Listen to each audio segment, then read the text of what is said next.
بسم اللہ الرحمن الرحیم۔ السلام علیکم ورحمۃ اللہ وبرکاتہ۔ ان الحمد للہ نحمده ونستعینه ونستغفره ونعوذ باللہ من شرور انفسنا وسیئات اعمالنا من يهده الله فلا مضل له ومن يضلل فلا هادي له واشهد ان لا اله الا الله وحده لا شريك له واشهد ان محمدا عبده ورسوله اما بعد فان خير الحديث كتاب الله وخير الهدي هدي محمد صلى الله عليه وسلم وشر الامور محدثاتها وكل محدثة بدعة وكل بدعة ضلالة وكل ضلالة في النار۔ اعوذ بالله من الشيطان الرجيم۔ يوم ندعو كل اناس بامامهم وقال النبي صلى الله عليه وسلم لا تزال طائفة من امتي ظاهرين على الحق لا يضرهم من خذلهم ولا من خالفهم ولا من ناباهم حتى يأتي أمر الله وهم كذلك أو قال وهم ظاهرون حتى يأتي أمر الله وهم ظاهرون۔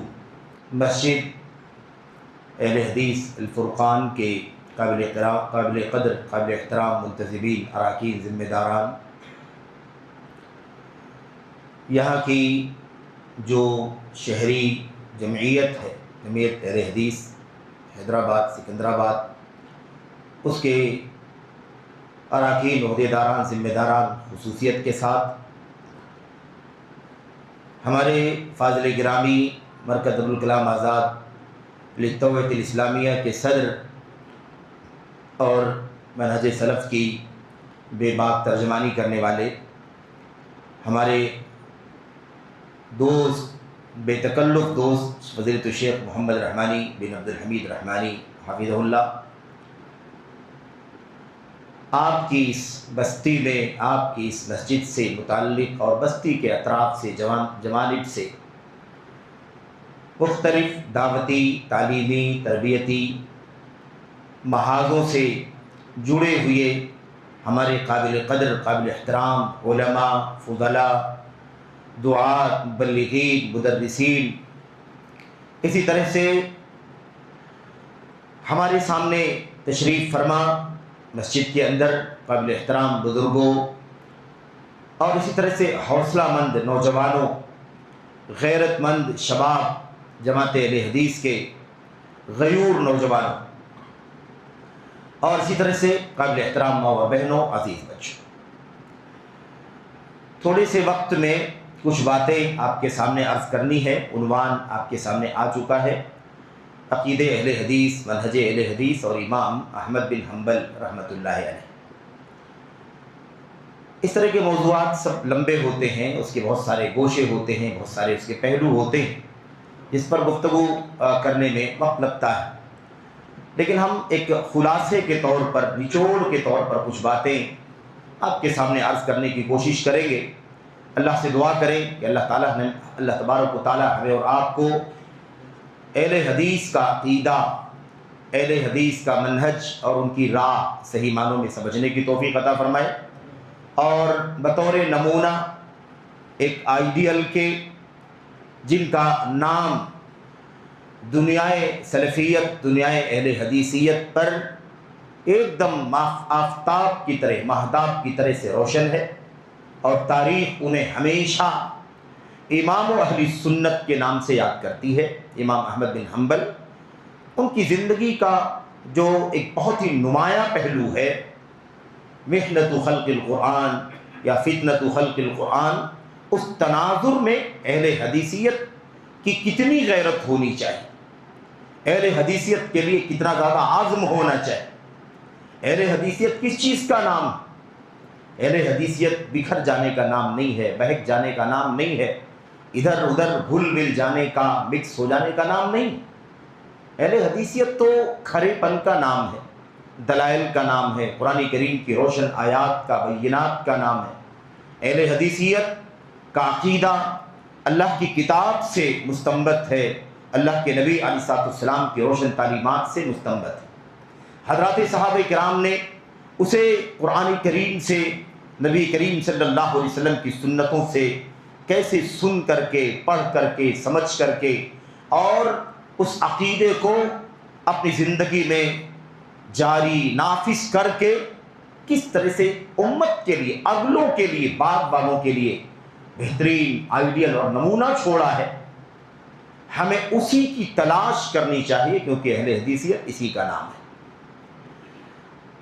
وقت میں اگر کشادگی ہوتی لمبی تو میں آپ کے سامنے امام احمد بن حنبل ہی کے الفاظ میں ان کے متن کا، ان کے الفاظ کا تذکرہ کر کے بتلاتا کہ امام احمد بن حنبل کیسے سمجھا رہے ہیں اہل حدیثیت کیا ہے۔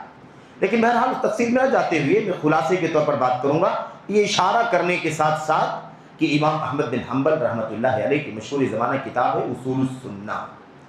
اصول السنہ امام احمد بن حنبل کی، اسے آپ پڑھیں حمد و صلات کے ساتھ ہی آپ کو ملے گا اصول السنت عندنا، ہمارے نزدیک سنت کی جو بنیاد ہے، حدیث کی جو بنیاد ہے، عقیدے کی جو بنیاد، یہ بھی ایک مسئلہ ہے۔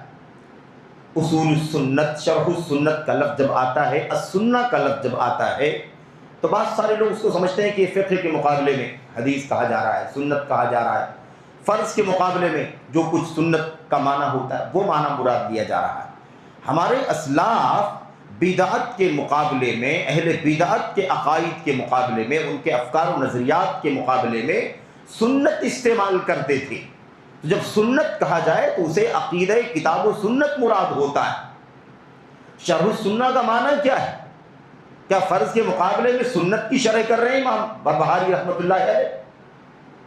نہیں، عقیدہ اہل سنت بتلا رہے ہیں، عقیدہ صحابہ، عقیدہ تابعین، عقیدہ تبع تابعین، جو کچھ اللہ کی کتاب سے، نبی کریم صلی اللہ علیہ وسلم کی سنت سے ماخوذ ہے، مستنبط ہے، اسے بیان کر رہے ہیں، اور نام کیا رکھا ہے؟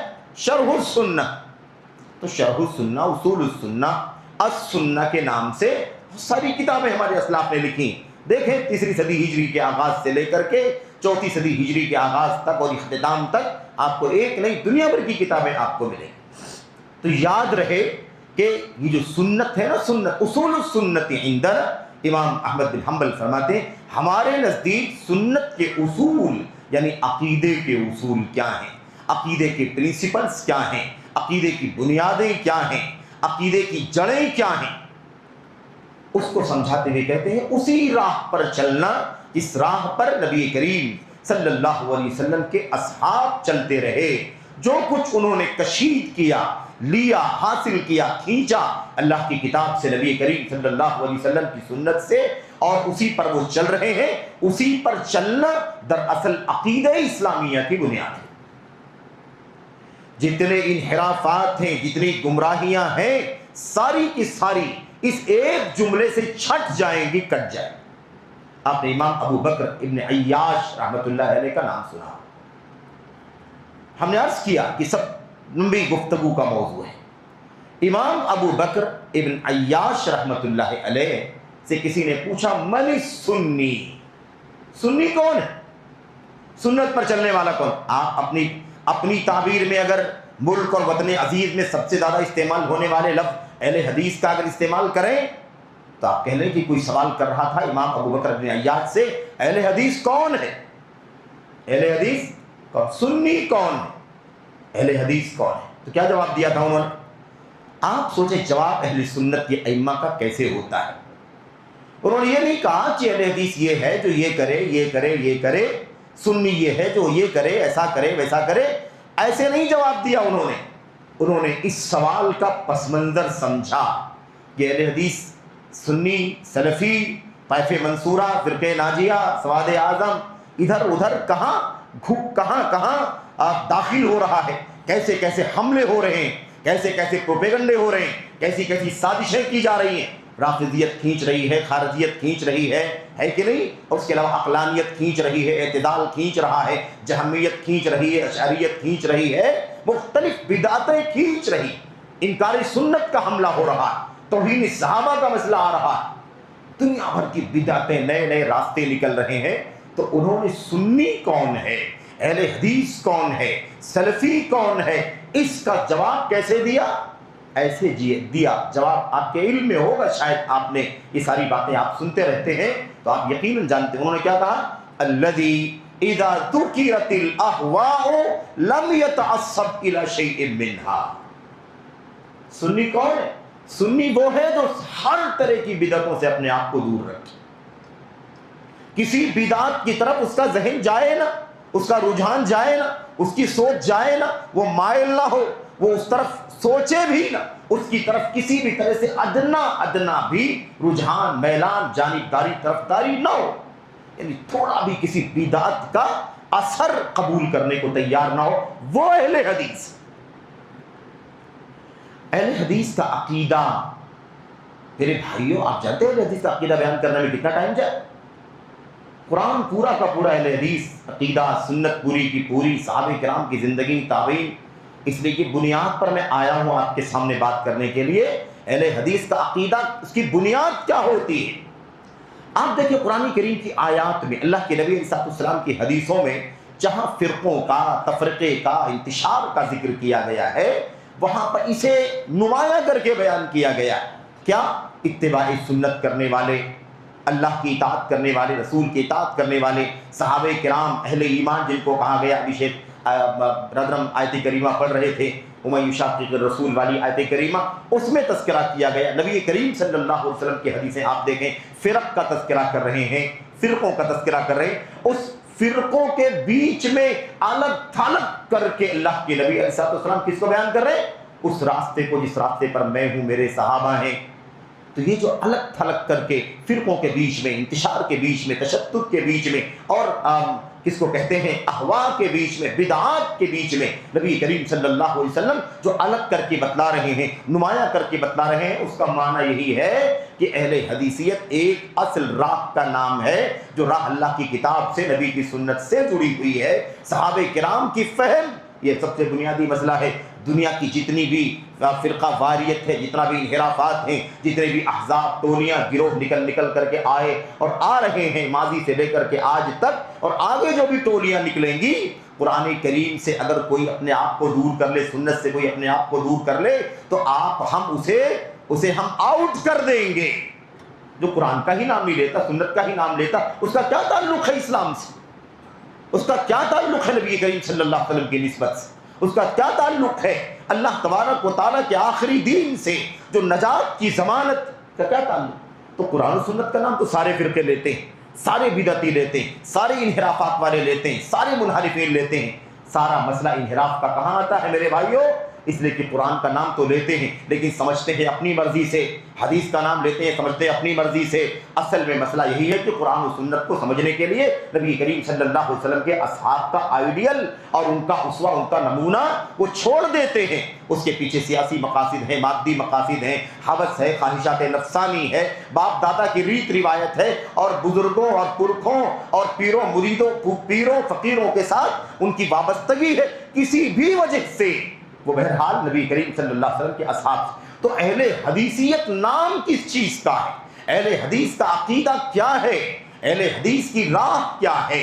اس کا خلاصہ یہ ہے میرے بھائیوں، اور اسی سے میں آپ کو امام احمد بن حنبل کی زندگی مربوط کرنا چاہوں گا تاکہ آپ اس بات کو سمجھیں۔ تو ابو بکر ابن عیاش رحمۃ اللہ علیہ نے انہی آیات کو سامنے رکھ کر کے، انہی حدیثوں کو سامنے رکھ کر کے، اور سلف امت کی سیرت کو سامنے رکھ کر کے ایک بہت ہی نپا تلا جچا تلا، ایک بہت ہی زیادہ ایکوریٹ جواب انہوں نے دے دیا کہ اہل حدیث وہ ہے، سلفی وہ ہے، سنت وہ ہے، سنی وہ ہے جس کے سامنے کسی بھی بدعت کا، ہوائے نفس کا، فرقہ واریت کا، حزب کا، پارٹی بندی کا، فکر کا، سوچ کا، نظریے کا تذکرہ کیا جائے تو ان میں سے وہ کسی بھی چیز کے لیے تعصب نہ کرے، کسی بھی چیز کے لیے تعصب نہ کرے۔ یعنی کیا مطلب؟ کسی بھی چیز کی طرف مائل ہی نہ ہو۔ اور اسی بات کی مزید شرح کرتے ہوئے، اس کی مزید وضاحت کرتے ہوئے، علامہ ابن تیمیہ رحمۃ اللہ علیہ نے اپنی کتابوں میں، فتاویٰ میں، جامع المسائل میں، اور اس کے علاوہ دیگر بہت ساری کتابیں ہیں شیخ الاسلام رحمۃ اللہ علیہ کی، اس میں انہوں نے کیا لکھا کہ یہ اہل سنت کی پہچان ہے، عقیدے میں، عبادات میں، معاملات میں، اخلاق میں، اور عقیدے کے تمام ابواب میں، اللہ تعالیٰ پر ایمان، فرشتوں پر، کتابوں پر، رسولوں پر، اور ایسے ہی آخرت پر، تقدیر کے ہے نا اچھے برے، کڑوے میٹھے ہونے پر، جو بھی عقیدہ کہتے ہیں تو عقیدے میں 6 باب آتے ہیں، یہ 6 ارکان جو ہے نا سب عقیدے میں آتے ہیں۔ جب عقیدے توحید کہیں گے تو ایمان باللہ جو پہلا اور سارے ایمان کی بنیادوں کی بنیاد ہے، وہ اس کے اندر آئے گا. اور جب ہم عام عقیدے کی بات کریں گے تو اس کے اندر یہ ایمان کے عقیدے کے 6 ابواب پورے کے پورے کیا ہوں گے, اس کے اندر شامل ہو جائیں گے. اور اگر الگ الگ نہ بیان کیا جائے, ساتھ میں ایک ہی لفظ آئے ایمان کا, ایک ہی لفظ آئے اسلام کا, تو اس کے اندر اس کے ظاہری اعمال بھی شامل ہوں گے. کلمہ طیبہ کے ساتھ ساتھ یہ جو فرائض ہے دین اسلام کے, یہ سب کے سب اس کے اندر شامل ہوں گے, جن کو ہم اسلام کی بنیاد کہتے ہیں. شیخ الاسلام رحمۃ اللہ علیہ نے صاف صاف کیا کہا کہ کوئی بھی ذات ان کے سامنے, اہل حدیثوں کے سامنے, سلفیوں کے سامنے کوئی ذات ایسی نہیں ہے جس کے لیے وہ تعصب کرتے ہوں الا رسول اللہ صلی اللہ علیہ وسلم. وہ کسی کے لیے تعصب کرتے ہی نہیں. کوئی شخصیت ایسی نہیں ہے جس کے لیے وہ تعصب کرتے ہوں. میرے بھائیو, سوائے نبی کریم صلی اللہ علیہ وسلم کے, تو نبی کریم صلی اللہ علیہ وسلم کے علاوہ وہ ابو بکر صدیق بھی اگر کہیں ان سے بشری تقاضے کے مطابق کوئی روایت رہ گئی ہو, کسی مسئلے میں اجتہادی غلطی ہو گئی ہو, یا کوئی موقف بیان کیا گیا ہو اور وہ سنت رسول سے ٹکراتا ہو, تو وہ ابو بکر صدیق رضی اللہ تعالیٰ عنہ کے لیے بھی تعصب نہیں کرتے. یہ ہے سلفیت اور یہ ہے اہل حدیثیت. تو لا يتعصبون الا لرسول اللہ صلی اللہ علیہ وسلم, یہ ہے اصل میں اہل حدیثیت. عقیدہ اہل حدیث کیا ہے؟ عقیدہ اہل حدیث کیا ہے؟ اگر اس کا خلاصہ اور اس کا نچوڑ اگر ہم جاننا چاہیں تو ہمیں چاہیے کہ ہم کوئی بہت مختصر سا متن پڑھ لیں, کوئی مختصر سا متن پڑھ لیں. اور ابھی اس وقت شرح السنہ اب الحمدللہ اہل علم بھی بہت ساری جگہوں پر پڑھا رہے ہیں, اور ممبئی میں بھی اس کا ٹوٹا پھوٹا سلسلہ چل رہا ہے. شرح السنہ یہ کیا ہے؟ عقیدہ اہل حدیث, عقیدہ سلف, عقیدہ صحابہ, عقیدہ تابعین, اس کو ہم پڑھ لیں. یا امام احمد بن حنبل رحمۃ اللہ علیہ کی کتاب مثال کے طور پر اصول السنہ پڑھ لیں, یا ایسے ہی مثال کے طور پر امام اسماعیلی رحمۃ اللہ علیہ کی کتاب, ابو بکر اسماعیلی کی کتاب عقیدۃ السلف اصحاب الحدیث پڑھ لیں, عقیدۃ السلف پڑھ لیں, عقیدۃ اہل سنہ پڑھ لیں. ایسے ہی مثال کے طور پر وہ کتاب جو امام صابونی رحمۃ اللہ علیہ کی ہے, ان کی کتاب پڑھ لیں عقیدۃ السلف و اصحاب الحدیث. اگر کوئی بھی متن آپ پڑھیں جس کے اندر عقیدہ سنت, عقیدہ رسول, عقیدہ صحابہ, عقیدہ تابعین بیان کیا گیا ہو, تو اس کی تفصیل آپ کے سامنے آ جائے گی. اور اس کی بنیاد کیا ہے؟ خالص اللہ تبارک و تعالیٰ کی توحید, اور اس کے بعد اللہ تبارک و تعالیٰ کی توحید کے خلاف جتنے بھی شرکیات ہیں, انحرافات ہیں, ان سب کا بائیکاٹ قلم سے, زبان سے. اور بہت پروپیگنڈا ہوتا ہے بھائی, کسی موضوع پر بات کرنے سے کوئی شور شرابہ نہیں ہوتا. دنیا کی سیاست کی باتیں کرتے ہیں, سماج کی باتیں کرتے ہیں, ناچ گانے کی باتیں کرتے ہیں, ڈرامے بازیاں لوگ کرتے ہیں اسٹیجوں پر, ممبروں پر آ کر کے, اور ہنساتے ہیں, کھلاتے ہیں. ایسا لگتا ہے کہ کوئی مذاق کی اور کوئی کامیڈی کی مجلس ہے. کسی کو کوئی اعتراض نہیں, کسی کو کوئی اعتراض نہیں ہے. اور کوئی خالص توحید کی بات کرتا رہے, ہمیشہ توحید کا تذکرہ کرے, اس کے علوم, اس کے دلائل کھول کھول کر کے بیان کرے, اور شرک کے خلاف ننگی تلوار بن جائے اور دلائل سے اس کی تردید کرے. اور توحید کے معنی میں آج تک جو امت میں گمراہیاں پائی جاتی ہیں اسے بے نقاب کرے, تو سب سے زیادہ عوام نہیں, بعض خواص کی پیشانیوں پر بل آ جاتا ہے. بار بار توحید کی بات کرتے ہو, لگتا اور کوئی کام نہیں ہے, شرک کی تردید کرتے ہو, انتشار پیدا کرنے کا کام کرتے ہو. یہ بہت عجیب و غریب مسئلہ بن گیا ہے. اللہ تبارک و تعالیٰ کی توحید سے اور شرک سے, توحید سے ایک طرح کی دوری, بیزاری کا مسئلہ.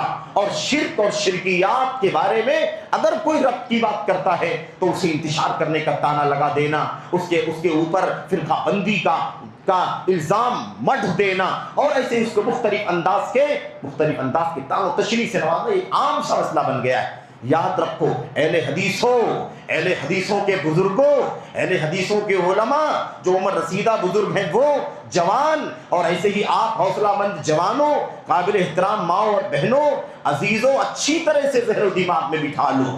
یہ کبھی دماغ میں نہ آئے کہ آج ہم توحید بیان کرتے ہیں, شرک کے خلاف بات کرتے ہیں تو لوگ ہم سے کٹ رہے ہیں, لوگ ہمیں کاٹ رہے ہیں. ہم سنت کی بات کرتے ہیں, بدعات کی تردید کرتے ہیں, اہل بدعات کی تردید کرتے ہیں, تو لوگ ہمیں کاٹ رہے ہیں, ہم سے کٹ رہے ہیں, اور ہمیں الگ تھلگ کر دیا جا رہا ہے. ارے یہی تو تمہاری پہچان ہے, یہی تمہاری پہچان ہے. اگر تم کو سب چاہیں گے, سب حلقوں میں تمہاری پذیرائی ہوگی, تو پھر سمجھ لو کہ رات میں فجر کی نماز سے پہلے اٹھو اور اللہ سے دعا کرو 2 رکعت پڑھ کے, تاکہ چیک کر سکو کہ آپ اہل حدیث ہو بھی صحیح یا نہیں. اگر آپ کی سب سے بنتی ہے، سارے عرقے فرقے سارے منحرفین سب سے یارانہ دوستانہ، ایسے بہت سارے لوگ آپ کو ملتے کہ نہیں ملتے ہیں بھائی، ہم کسی کو چھیڑتے نہیں اور چھیڑنا مناسب نہیں سمجھتے، تو پھر آپ اہل حدیث بھی نہیں ہیں، غلط فہمی کا شکار ہو، خوش فہمی کا شکار ہو۔ یہ اسلام ہے، اسلام توحید اور عقیدے کی بات چل رہی ہے، یہ ملک ابو الملک اور وطن عزیز کی سیاست نہیں ہے، ڈیموکریسی نہیں ہے، یہ عقیدے میں بھی سب سے یارانہ دوستانہ، سنت کے باب میں سارے منحرفین سے سارے بدعتیوں سے یارانہ دوستانہ، نرم گوشہ اور ہلکے الفاظ، نہیں بولنا، چپ رہنا، بولنے والوں کے خلاف بولنا، اور یہ انتشار پیدا کرتا ہے اور یہ کرتا ہے وہ کرتا ہے۔ میں اہل حدیث کا عقیدہ بتا رہا ہوں، میں ایک طرف سے گنانے کا موقع نہیں ہے، لیکن کچھ باتوں کا تذکرہ کرنا چاہتا ہوں کہ اہل حدیثیت اسی کا نام ہے میرے بھائیوں، اور بات لمبی ہو جائے گی۔ کیا کہا تھا؟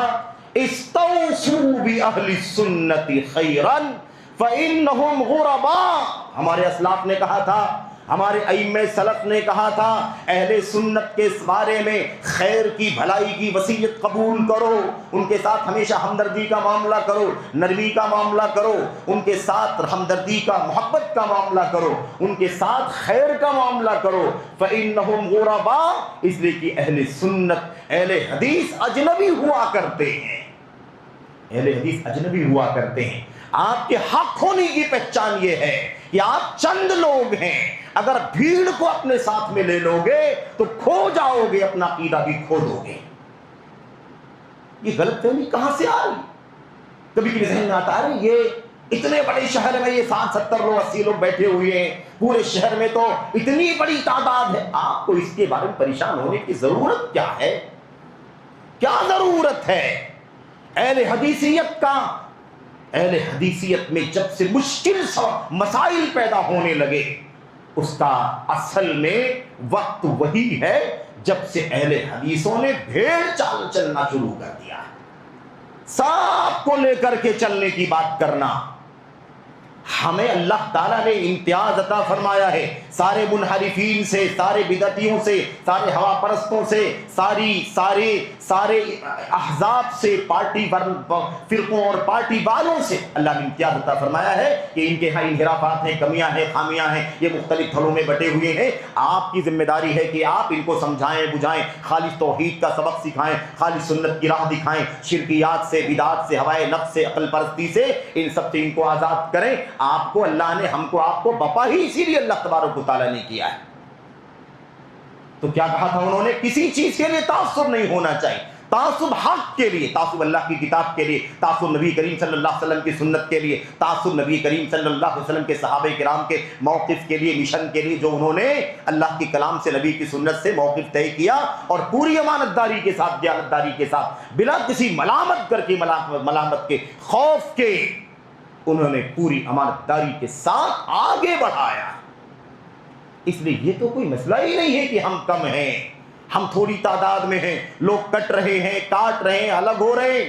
ہاں، کٹنے کاٹنے کا کوئی ایسا راستہ نہیں ہونا چاہیے جس میں اللہ کا کلام، نبی کا فرمان کٹنے کاٹنے کی اجازت نہیں دیتا۔ اس کے لیے اصول پڑھنے ہوں گے، ہمیں اصول پڑھنے ہوں گے۔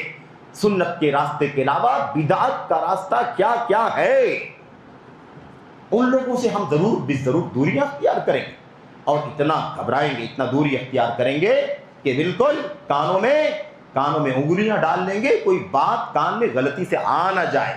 مجلس میں بیٹھنا، ساتھ دینا، یارانہ کرنا تو دور کی بات۔ میرے بھائیوں، بہرحال سلفیت، اہل حدیثیت کیا ہے؟ اللہ کے کلام قرآن کریم کی آیت کریمہ کو جب امام ابن کثیر رحمۃ اللہ علیہ گفتگو کرتے ہیں، یوم ندعو کل اناس بامامہم، آیت کریمہ لمبی ہے، آیت کریمہ کا ٹکڑا اللہ تبارک و تعالیٰ نے فرمایا جو اس قیامت کے دن، اس دن کو یاد کرو جس دن ہم ہر قوم کو، لوگوں کو، تمام لوگوں کو ان کے امام کے ساتھ پکاریں گے، امام کے ساتھ پکاریں گے۔ کسی نے کہا نبی کے ساتھ، تفسیر میں کسی نے کہا نبی کے ساتھ پکاریں گے، کسی نے کہا نام اعمال کے ساتھ پکاریں گے، کسی نے کہا اور کوئی تفسیر کی۔ امام ابن کثیر رحمۃ اللہ علیہ فرماتے ہیں وقال بعض السلف، بعض سلف نے کیا کہا، اس کی تفسیر میں، بعض سلف نے کہا اس کی تفسیر میں، اور بہت پیاری بات ہے، ھذا اکبر شرف لاصحاب النبی، ھذا اکبر شرف لاہل الحدیث فإن امامهم النبی محمد صلی اللہ علیہ وسلم۔ اس آیت کریمہ میں، یہ آیت کریمہ سب سے بڑے شرف کی چیز ہے اہل حدیثوں کے لیے۔ اہل حدیثوں کے لیے یہ آیت کریمہ بڑے شرف کی چیز ہے، اس لیے کہ جب قیامت کی دن اللہ تبارک و تعالیٰ لوگوں کو اپنے اپنے اماموں کے ساتھ بلائے گا تو اللہ تعالیٰ اہل حدیثوں کو نبی محترم صلی اللہ علیہ وسلم کے ساتھ بلائے گا، اس لیے کہ ان کا امام نبی کریم صلی اللہ علیہ وسلم ہے۔ اکبر الشرف، ابن کثیر رحمۃ اللہ 774 میں وفات پائے، 8ویں صدی ہجری کے امام ہیں، عالم ہیں۔ ابن تیمیہ رحمۃ اللہ علیہ کے مشہور معروف شاگردوں میں سے، اور بہت بلند پایا۔ آپ جانتے اس وقت انہوں نے یہ بات کہی، میرے بھائیوں، اللہ کے کلام کی آیتوں میں، اللہ کے نبی علیہ السلام کی حدیثوں میں اس موقف کا، اس مشن کا، سنت اور سلفیت کا جگہ جگہ تذکرہ موجود ہے۔ اور اہل حدیثوں کا عقیدہ ہم اگر پڑھنا چاہیں تو ہمیں کوئی نہ کوئی مختصر رسالہ لازماً پڑھنا ہوگا۔ آخرت پر ایمان، فرشتوں پر ایمان، کتابوں پر ایمان، اس کے علاوہ میرے بھائیوں صحابہ کرام کی تعظیم، ان کی تکریم، ان کے خلاف بد زبانی کرنے سے بچنا، اور اس کے لیے اس کو اپنے ایمان کے لیے خطرہ سمجھنا، یہ ہمارے اور آپ کے یعنی اہل حدیثوں کے عقیدے کا حصہ ہے۔ آخرت پر ایمان میں ساری چیزیں آئیں گی، برزخ پر ایمان، برزخ میں ہونے والے عذاب پر ایمان، نعمتوں پر ایمان، قیامت کی دن اللہ تبارک و تعالیٰ کے سامنے پیشی پر ایمان، پلصراط پر ایمان، حساب و کتاب پر ایمان، جنت پر جہنم پر ایمان۔ اس طرح سے عقیدہ اہل حدیث لمبا ہے۔ عقیدہ اہل حدیث ساری تفصیلات، بنیادی طور پر جو میں اصولی انداز کی چیز آپ کے سامنے پیش کرنا چاہتا ہوں وہ یہ ہے کہ اہل حدیثیت جو ہے نا، وہ گم ہو جانے کا نام نہیں ہے، کھو جانے کا نام نہیں ہے، بھٹک جانے، بہک جانے اور راستہ چھوڑ دینے کا نام نہیں ہے۔ اس سلسلے میں جو رواداری کے نام پر جتنا اللہ کے کلام میں، نبی کے فرمان میں، صحابہ کرام کی سیرت میں گنجائش ہے، اتنی گنجائش یقیناً رہنی چاہیے، تبھی سلفیت اور اہل حدیثیت رہے گی۔ لیکن اس کے علاوہ اگر ہم نے اصولوں سے سمجھوتا کرنا شروع کر دیا تو اہل حدیثیت باقی نہیں بچے گی۔ اہل حدیثیت کی بنیاد یہی ہے میرے بھائیوں کہ رجحان، میلان، تعصب صرف حق کے لیے، اللہ کی کتاب کے، نبی کی سنت کی روشنی میں، صحابہ کرام کے مشن کی روشنی میں جو کچھ ہمیں ملا ہے ایمان کے ابواب میں، ساری کی ساری تفصیلات، اسے ہمیں تسلیم کرنا۔ اب اس کے خلاف جتنے راستے ہیں اور ایک بہت مشترک راستہ ہے، ایسے ہم سنتے ہیں نا، جہمیہ ہے، معطلہ ہے، اشاعرہ ہے، خوارج ہے، اور تقدیر کے باب میں دو گمراہ فرقے ہیں، جبریہ ہے، قدریہ ہے نا، ایک نفی کرنے والے اور ایک مبالغہ کرنے والے، یہ سارے لوگ ہیں، سارے فرقے یہ۔ اس کے علاوہ بھی ہے نا، ممثلہ، مشبہہ، مفوضہ، بہت سارے فرقے، لیکن ان تمام فرقوں کے اندر ایک چیز مشترک ہے۔ وہ چیز کیا ہے؟ وہ ہے اپنی ہوس اور عقل پرستی۔ کتاب و سنت کے دلائل سامنے موجود ہیں، لیکن اپنی عقل کا استعمال، اپنی لاجک کا مجرد استعمال، نہ اللہ کے نبی علیہ السلام کی سنتوں کے حوالے، نہ ان کی سیرت، نہ ان کی زندگی، نہ ان کے دروس، نہ ان کے بیانات، نہ ان کی تحدیث اور علم کی مجلسیں، اور نہ ان کے علم اور نہ ان کے علمی مناظرے، تمام چیزوں کو ایک طرف کر دینا، بس اپنی عقل کے مطابق کیا کرنا؟ فیصلے کرنا۔ یہ مشترک چیز ہے۔ سارے گمراہ فرقوں کے گمراہ ہونے کا سبب یہی ہے کہ سب کے سب عقل پرست ہیں، اور اس کا ایک عام نام ہے جس کو ہم اعتزال کہتے ہیں، معتزلہ۔ اعتزال، عقل پرستی کی بنیاد پر ساری گمراہیاں آئی ہیں۔ تو اب اہل حدیث کا عقیدہ کیا ہے میرے بھائیوں؟ مجرد عقل پرستی سے ایک دم دور ہے، کوسوں دور ہے اہل حدیثوں کا عقیدہ۔ وہ اپنی عقلوں کا استعمال اللہ تبارک و تعالیٰ کی توحید کے باب میں، اللہ کے حقوق کے باب میں، اور ایمانیات کے بقیہ 6 ابواب میں کہیں بھی اپنی عقلوں کا استعمال مجرد نہیں کرتے۔ وہ اللہ کے نبی کے صحابہ کیسے انہوں نے آیت کا معنی سمجھا، حدیثوں کا معنی سمجھا، کیا عقیدہ بنایا، اور سب سے جو نازک مسئلہ ہے وہ اللہ تبارک و تعالیٰ کے اسماء و صفات کا مسئلہ ہے۔ اللہ تعالیٰ کے اسماء و صفات کا مسئلہ، اور اسماء و صفات جب عقیدے میں توحید کی تقسیم بیان کی جاتی ہے، توحید کی تقسیم یہ بھی ایک مسئلہ ہے، یہ بھی ایک گمراہی ہے کہ لوگ کہتے ہیں توحید کی تقسیم کرنا یہ توحید کے خلاف، کہتے ہیں کہ جہالت جو ہے نا شر الغوائل، جہالت سب سے بری بلا۔ مسئلہ یہ ہے اللہ تبارک و تعالیٰ کو ایک ماننے کا نام توحید ہے، ایک ماننے کا نام کیا ہے؟ توحید۔ کس اعتبار سے ایک ماننا ہے؟ ساری عبادات کا حقدار اللہ ہی ہے، بس اس اعتبار سے اللہ کو ماننا، یہ توحید کی ایک قسم ہے۔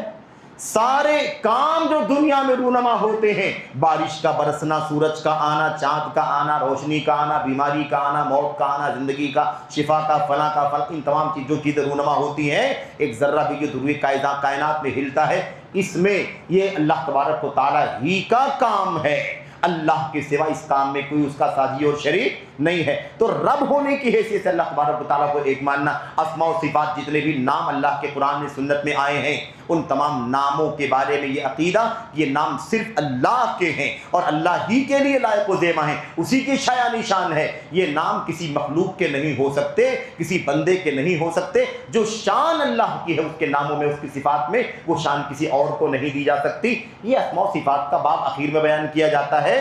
تو ہم نے آپ کے سامنے عرض کیا کہ یہ اسماء و صفات کا مسئلہ عقیدہ اہل حدیث کے اندر اسماء و صفات کا مسئلہ سب سے زیادہ نازک ہے۔ ہم یہ بات کہتے ہیں، ماضی میں سب سے زیادہ انتشار فرقہ واریت عقل کا استعمال کرنے کی وجہ سے کہاں پیدا ہوئی؟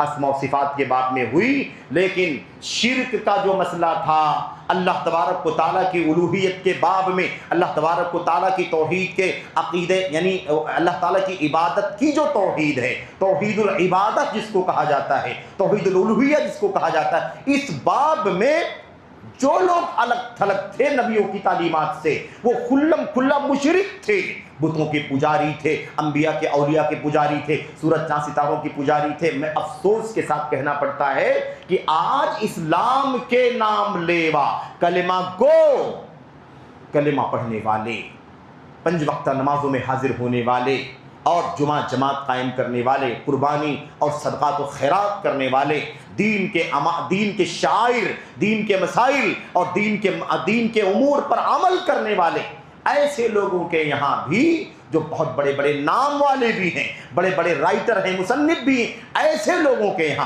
بڑی بڑی جماعتوں کے صدر ہیں، بڑی بڑی جماعتوں کے مؤسس اور بانی اور فاؤنڈر، ایسے لوگوں کے یہاں اسماء و صفات سے پہلے توحید الوہیت ہی کے سمجھنے میں گمراہی پائی جاتی ہے۔ یعنی جو گمراہی مشرکین مکہ کے ہاں پائی جاتی تھی، عقیدے توحید کے باب میں الوہیت کا جو نقطہ ہے، خالص اللہ تبارک و تعالیٰ کی عبادت، اس کے اندر آج بھی گمراہی اس قوم کے اندر موجود ہے۔ اسلام کے نام لیواؤں کے یہاں شیخ نے ایک بات کی طرف اشارہ کیا، لا الہ الا اللہ کا معنی لا حاکم الا اللہ کہنے والے، یہ تو یہی لوگ ہیں جو حکومت سیاست ہے نا۔ ایسا نہیں ہے کہ اسلام میں سیاست نہیں ہے، اسلام میں سیاست ہے، اسلام میں امارت ہے، اسلام میں سیاست کا نظام سمجھایا گیا ہے، امارت کے ضابطے بتلائے گئے، اللہ کے کلام کے اندر اولو الامر کا لفظ آیا ہوا ہے، اللہ کے کلام میں بادشاہت کا لفظ آیا ہوا ہے، سلطنت کا لفظ آیا ہوا ہے۔ اسلام کے اندر حکومت کا، سیاست کا نظام سمجھایا گیا ہے۔ قرآن کریم کی آیات کے علاوہ اللہ کے نبی علیہ السلام کی حدیثوں کے اندر لمبا لمبا پورا باب اور پوری کتاب قائم کی گئی ہے، کتاب الامارہ کے نام سے، ہے نا، کتاب الامارہ کے نام سے مستقل کتابیں قائم کی گئی ہیں، تفصیلات۔ مسئلہ یہ نہیں ہے کہ اسلام کے اندر، بھئی اسلام جب پوری زندگی کا ضابطۂ حیات ہے، توحید اور ایمان سے لے کر کے عقیدہ اور عبادات اور معاملات اور تمام باتیں، تو اس میں زندگی گزارنے کا جو سسٹم ہے، حکومت جس کو ہم کہتے ہیں، عمارت جس کو ہم کہتے ہیں، جس کو ہم سیاست کہتے ہیں، اس کی تعلیم اسلام میں کیسے نہیں رہے گی؟ یقیناً موجود ہے، اور اسلام کی عظمت ہے۔ اسلام تمام مسائل کو اپنے اندر سموئے ہوئے، اور زندگی کا کوئی ایسا ایشو نہیں ہو سکتا، پیدا نہیں ہو سکتا قیامت کی صبح تک جس کا حل اسلام کے اندر موجود نہ ہو۔ یہ مسئلہ نہیں۔ یہ بات کیوں کہہ رہا ہوں میں آپ سے؟ یہ بات اس لیے کہہ رہا ہوں، یہ بھی عقیدہ اہل حدیث کا حصہ ہے۔ امارت کا، حاکم وقت کا مقام، اس کا مرتبہ، اسلامی حاکم کیسے ہوگا، اسلامی نظام ہو تو ہماری کیا ذمہ داریاں ہیں، ایک مسلمان ہے غیر اسلامی نظام میں رہتے ہیں تو ان کی کیا ذمہ داریاں ہیں، ان تمام پہلوؤں کی تعلیمات اللہ کے کلام میں، اللہ کے نبی کے فرمان میں موجود ہے، اور اس ضابطے کے مطابق اگر چلیں تو کوئی بھی دنگا، فساد، ٹیررزم اور اس کے علاوہ انتہا پسندی، آتنک جس کو کہا جاتا ہے، اور آج اس کے لیے ایک عام لفظ ہے شریعت کا جس کو خارجیت کہا جاتا ہے، اس کا کوئی نام و نشان باقی نہیں بچے گا۔ لیکن ساری مشکل یہی ہے کہ لوگ تانا دیتے ہیں، آپ لوگ ایسا لگتا ہے اسلام صرف اور صرف جو ہے وہ مسجدوں میں نماز پڑھنے کا نام ہے، اسلام صرف اور صرف مدرسوں میں بیٹھ کر کے چٹائیوں پر قرآن پڑھنے کا نام ہے، درس کا نام ہے، مجلس کا نام ہے، بس آپ لوگوں نے اسی کو دین بنا رکھا ہے۔ کیا اسلام میں سیاست نہیں ہے؟ یہ دھوکہ دینے کا کام ہے، یہ ورغلانے کا کام ہے، یہ عوام کو، ہماری بھولے بھالے نوجوانوں کو بیوقوف بنانے، ان کو گمراہ کرنے کا، بیڑا اٹھانے کا کام ہے۔ میرے بھائیوں، کون کہتا ہے اسلام میں نظام سیاست نہیں سمجھایا گیا، عمارت نہیں سب سکھایا گیا، لیکن تم اپنی بدعقیدگی پر، اپنے انحراف پر اور اپنی نفس پرستی پر پردہ ڈالنے کے لیے الزام لگاتے ہو، اتہام لگاتے ہو اہل حدیثوں پر کہ اہل حدیث سلفی اور ایسے ہی جو اپنے آپ کو خالص کتاب و سنت اور صحابہ کی راہ پر چلنے کا دعویٰ کرتے ہیں۔ یہ دیکھو، یہ لوگ حکومت اور سیاست کے خلاف بات کرتے ہیں، حکومت اور سیاست کی بات کرنے والوں کو خارجی کہتے ہیں۔ یہ الزام ہے میرے بھائیو، کیسے بتاؤں میں آپ کو؟ الزام ایسے ہے کہ تم جو چاہتے ہو حکومت اور سیاست، تم چاہتے ہو کہ اسلام تمہاری سیاست کی لوڈی بن جائے۔ اسلام تو تم سیاسی بنانا چاہتے ہو، تم اسلام کو سیاسی بنانا چاہتے ہو اور ہم سیاست کو اسلامی بنانا چاہتے ہیں۔ اہل حدیث کیا چاہتے ہیں میرے بھائیو؟ سیاست بھی ہو تو اسلامی، عبادت ہو تو اسلامی، ہے کہ نہیں؟ تجارت ہو تو اسلامی، ہے کہ نہیں؟ زراعت ہو اسلامی، شادی بیاہ ہو اسلامی، ہے کہ نہیں؟ رہن سہن معاشرت ہو کیسی ہو؟ اسلامی ہو۔ اور ایسے ہی جب سیاست ہو تو بھی کیسی ہو؟ اسلامی سیاست ہو۔ لیکن تم سیاسی اسلام لانا چاہتے ہو۔ جماعت اسلامی والوں کا یہی کام ہے، اخوانیوں کا یہی کام، مودودیوں کا، قطبیوں کا، بنائیوں کا، سروریوں کا یہی کام ہے میرے بھائیوں۔ یہ اسلام کو اپنی سیاست کی لوڈی بنانا چاہتے ہیں اور سوچتے ہیں کہ ہم جو کچھ جیسے کریں اسے اسلام کے نام سے خوبصورت بنا کر کے ساری دنیا کو خارجیت کی آگ میں جھونک دے اور مطلب بلا حق کے ناحق لوگوں کی خون بہاتے پھرے اور اسی کو ہم جہاد کا نام دے دیں۔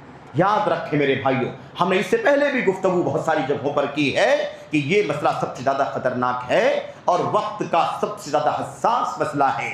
اسلام کو موجودہ دور میں سب سے زیادہ جس بدنامی کا سامنا دوسروں کی طرف سے، غیر اسلامیوں کی طرف سے بدنام ہونے کا معاملہ ہو رہا ہے اور بدنام کیا جا رہا ہے، اس کے اندر یہ سب سے زیادہ حساس عنوان ہے، وہ ہے یہی جس کو جہاد کے نام سے دنگا، فساد، آتنک، انتہا پسندی، خارجیت، یہ سب سے خطرناک مسئلہ ہے۔ اسی لیے آج اسلام کو بدنام کرنے کے لیے ہر مسئلے میں جہاد کا لفظ جوڑا جاتا ہے، جہاد کا لفظ جوڑا جاتا ہے میرے بھائیوں۔ یاد رکھیں، یہ اسلام کو نقصان پہنچانے کا سب سے خطرناک مسئلہ ہے اور اس کی جڑیں تو پرانی ہیں خارجیت کی جڑیں، لیکن خارجیت ابھرتی رہے گی نا، آتی رہے گی۔ کلما در قرن قطع، جب یہ فتنہ اٹھے گا خارجیت کا، اس کے سر کو کاٹ دیا جائے گا، پھر یہ سر اٹھائے گا، پھر کاٹا جائے گا، پھر یہ سر اٹھائے گا، پھر کاٹا جائے گا۔ لیکن یہ 20 مرتبہ ذکر کیا عبداللہ بن عمر رضی اللہ تعالیٰ عنہ نے کہ ایسا ہوگا، لیکن یہ سلسلہ چلتے چلتے قیامت آ جائے گی اور قیامت سے پہلے قرب قیامت جب دجال آئے گا روئے زمین پر، دجال جب آئے گا نا، سب سے بڑا فتنہ قیامت سے پہلے بن کر کے، تو دجال کے ساتھ یہ پارٹی ساتھ میں رہے گی اور اپنا کام کرے گی۔ حتی یکون آخرہم فی عراض الدجال، یہاں تک کہ خارجیوں کا آخری ٹولہ دجال کی شانہ بشانہ نکلے گا۔ میرے بھائیوں، تو یہ کوئی معمولی مسئلہ نہیں۔ تو میں عرض آپ سے کر رہا تھا کہ اہل حدیث کا عقیدہ کیا ہے، اہل حدیث کا عقیدہ کیا ہے؟ بلا کسی وجہ کے، قرآن کے، سنت کے، دلائل کے، کسی کو بھی دائرہ اسلام سے خارج کرنا، اس کی جان مان کو حلال سمجھنا، یہ ایک سراسر خارجیت اور دنگا اور فساد ہے۔ اس میں قرآن پڑھو، پڑھتے رہو، آیتیں حدیثیں پڑھو، پڑھتے رہو، اپنی مرضی کی تشریح کرو، کرتے رہو، یاد رکھو کبھی اہل حدیثیت اس کو اپنے دائرے میں قبول کرنے کو تیار نہیں ہو سکتی ہے۔ وہ دنگا ہے، فساد ہے، آتنک ہے۔ قرآن و سنت کے دلائل نے ہمیشہ مذمت کی ہے اس چیز کی۔ میرے بھائیوں، میرے بزرگوں، تو عقیدہ اہل حدیث کے بہت سارے گوشے ہیں۔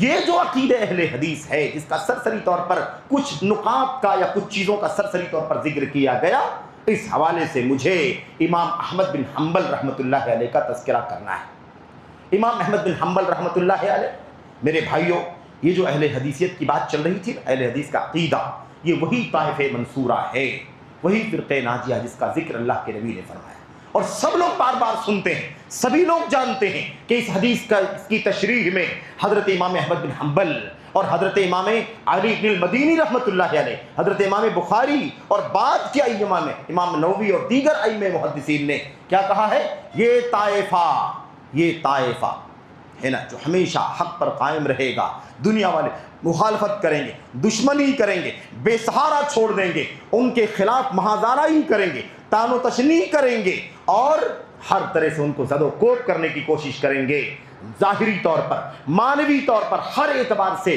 ان کو ٹارچر کیا جائے گا، ہر جگہ پر ان کو کمزور ثابت کرنے کی کوشش کی جائے گی۔ اس سے مراد اہل الحدیث ہیں۔ ان لم یکونوا اہل الحدیث فلا ادری من ہم، اگر یہ اہل حدیث نہیں ہے تو میں نہیں جانتا کہ پھر کون ہے۔ یہی ایک زبان ہو کر کے یہ سارے ائمہ، احمد بن حنبل، علی بن مدینی اور ان دونوں پہاڑوں کے سردار کے شاگرد ایک بہت بڑے امام حضرت امام بخاری رحمۃ اللہ علیہ اور دیگر بہت سارے لوگ، انہوں نے کیا کہا؟ ایک زبان ہو کر کے یہ جو جماعت، یہ جو طائفہ، یہ جو طبقہ قیامت تک حق پر ڈٹا رہے گا، ساری مخالفت کے باوجود قائم رہے گا، حق پر جمع رہے گا، قیامت آ جائے گی، اور قیامت آ جائے گی اللہ کا حکم آ جائے گا۔ اس بارے میں اہل علم کی کئی ایک رائے ہیں کہ اللہ کا امر آ جائے گا، حتی یاتی امر اللہ، اللہ کا حکم آ جائے گا، اللہ کا فیصلہ آ جائے گا۔ اس کے بارے میں کئی ایک بات ہے، اور اس میں سے ایک بات یہ بھی ہے کہ وہ جو تیز ایک ہوا چلے گی، جس ہوا کا تذکرہ قرب قیامت کی نشانیوں کی ضمن میں آیا ہوا ہے، کسی نے کہا وہ مراد ہے۔ بہرحال اصل یہ ہے کہ آخری دم تک یہ لوگ حق پر ڈٹے رہیں گے۔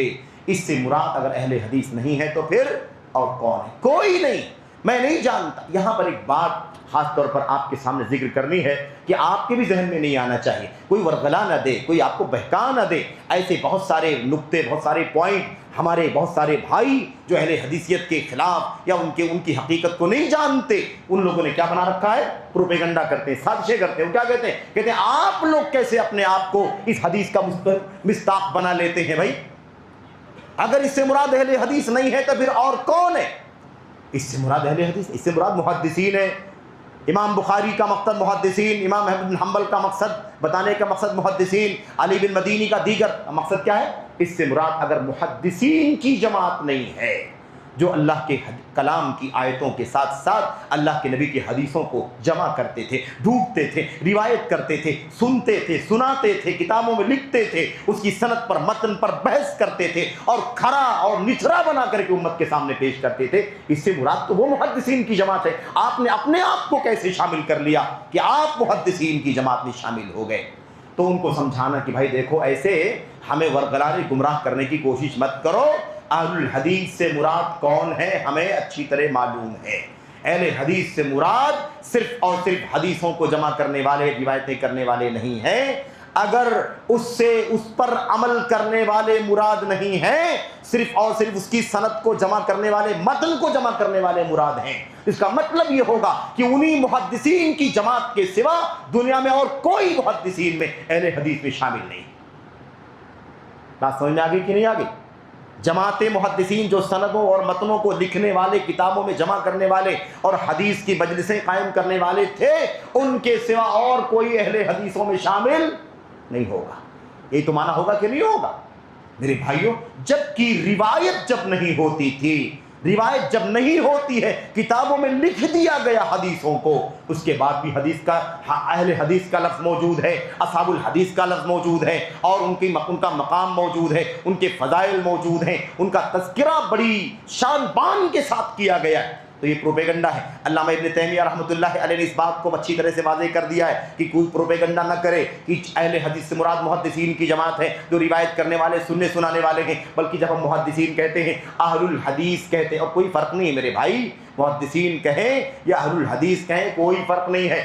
عمل کرنے کے اعتبار سے ہم اہل الحدیث ہیں، عمل کرنے کے اعتبار سے ہم محدثین ہیں، اس لیے کہ حدیث پر عمل کرنے والا بھی محدث، حدیث لکھنے والا، عقیدے کی دلیل حدیث سے ڈھونڈنے والا، عبادات کی دلیل حدیث سے ڈھونڈنے والا، نکاح اور طلاق کے مسائل حدیث میں ڈھونڈنے والا، ہر مسئلے میں حدیث کی تلاش کرنے والا محدث ہے، اہل حدیث، صاحب حدیث ہے۔